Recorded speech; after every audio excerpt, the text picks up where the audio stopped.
अच्छे लोगों के साथ हमेशा बुरा क्यों होता है? गीता में श्री कृष्ण ने दिया है अर्जुन को इसका जवाब। श्री कृष्ण ने अर्जुन को जवाब देते हुए समझाई है ये बात, लोगों को उनके कर्मों का फल हमेशा मिलता है। गीता सार आपने महसूस किया होगा कि जो लोग अच्छे कर्म करते हैं वो हमेशा परेशान रहते हैं, वहीं जो बुरे कर्म करते हैं वो खुशी से रह रहे होते हैं। अच्छे कर्म करने वाले परेशान होते हैं कि आखिर उन्हें इतनी परीक्षा क्यों देनी पड़ रही है, जबकि जो अधर्म की राह में हैं वो खुश हैं और जिंदगी का लुत्फ उठा रहे हैं। अगर आपके मन में भी ये सवाल आया है तो आज हम आपको इसका जवाब देंगे। ये जवाब वो है जो भागवत गीता में लिखा है और श्री कृष्ण ने अर्जुन को दिया था। भागवत गीता में वर्णित कथा के अनुसार जब भी अर्जुन के मन में कोई दुविधा होती थी तो वो श्री कृष्ण के पास पहुंच जाते थे। एक बार की बात है, अर्जुन ने भगवान श्री के समीप आकर कहा कि वो दुविधा में है और इसका जवाब वो श्री कृष्ण से चाहते हैं। श्री कृष्ण ने पूछा कि क्या सवाल है? अर्जुन ने कहा, मुझे ये जानना है कि अच्छे लोगों के साथ हमेशा बुरा ही क्यों होता है, वहीं बुरे लोग खुशहाल दिखते हैं। अर्जुन के मुंह से ऐसी बातें सुनकर श्री कृष्ण मुस्कुराए और कहा, मनुष्य जैसा सोचता है और महसूस करता है वैसा कुछ नहीं होता है, बल्कि अज्ञानता की वजह से वो सच्चाई नहीं समझ पाता है। अर्जुन उनकी ये बात समझ नहीं पाए। इसके बाद श्री कृष्ण ने क्या कहा वो जानते हैं। श्री कृष्ण ने अर्जुन से कहा, पार्थ, मैं तुम्हें एक कथा सुनाता हूँ, उसे सुनकर तुम समझ जाओगे कि हर प्राणी को उसके कर्म के हिसाब से ही फल मिलता है। प्रकृति हर किसी को अपनी राह चुनने का मौका देती है। अब वो मनुष्य की इच्छा पर निर्भर करता है कि उसे धर्म की राह चुननी है या अधर्म की। कथा शुरू करते हुए श्री कृष्ण ने कहा, एक नगर में दो पुरुष रहा करते थे। एक पुरुष व्यापारी था जिसके जीवन में धर्म की बहुत महानता थी। वो पूजा पाठ में यकीन रखता था। वो हर रोज मंदिर जाता था और दान धर्म भी करता था और हर रोज भगवान की पूजा करता था। वहीं दूसरा पुरुष बिल्कुल विपरीत था।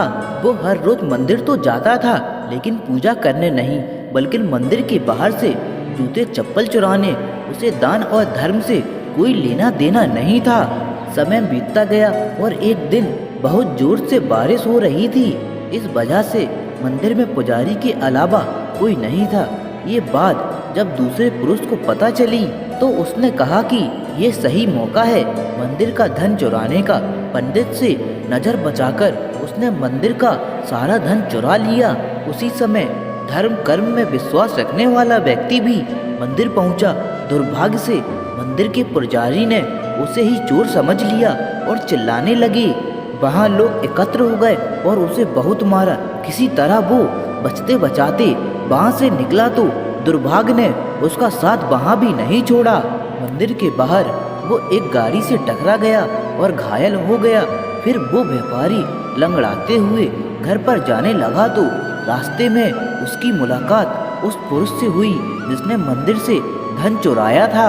उसने कहा, आज तो मेरी किस्मत चमक गई, एक साथ इतना सारा धन मिल गया। ये सब देखकर उसे बहुत बुरा लगा और उसने अपने घर से भगवान की सारी तस्वीरें निकाल दी।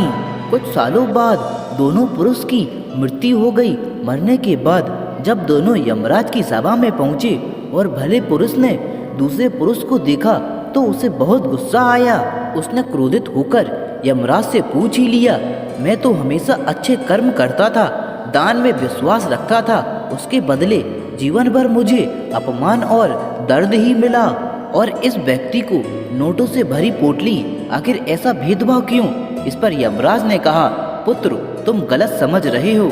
जिस दिन तुम्हारी गाड़ी से टक्कर हुई थी वो दिन तुम्हारे जीवन का आखिरी दिन था, परंतु तुम्हारे अच्छे कर्मों की वजह से तुम्हारी मौत सिर्फ एक छोटी सी चोट में बदल गई।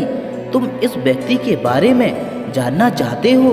दरअसल इसके भाग्य में राजयोग था, मगर इसके कुकर्म और अधर्म की वजह से वो सिर्फ एक छोटी सी धन की पोटली में बदल गया।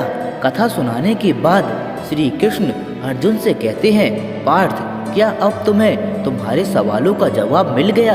ऐसा सोचना कि भगवान तुम्हारे कर्मों को नज़रअंदाज कर रहे हैं, ये बिल्कुल भी सत्य नहीं है।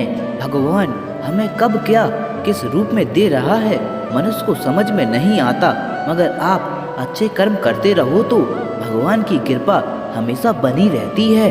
इसलिए अपने अच्छे कर्म को बदलना नहीं चाहिए, क्योंकि उसका फल हमें इस जीवन में ही मिलता है। इसीलिए मनुष्य का फर्ज है कि वो हमेशा अच्छे कर्म करते रहे, क्योंकि श्री कृष्ण ने गीता में भी बताया है कि किसी के द्वारा किया गया कर्म बेकार नहीं जाता, चाहे वो अच्छा हो या बुरा।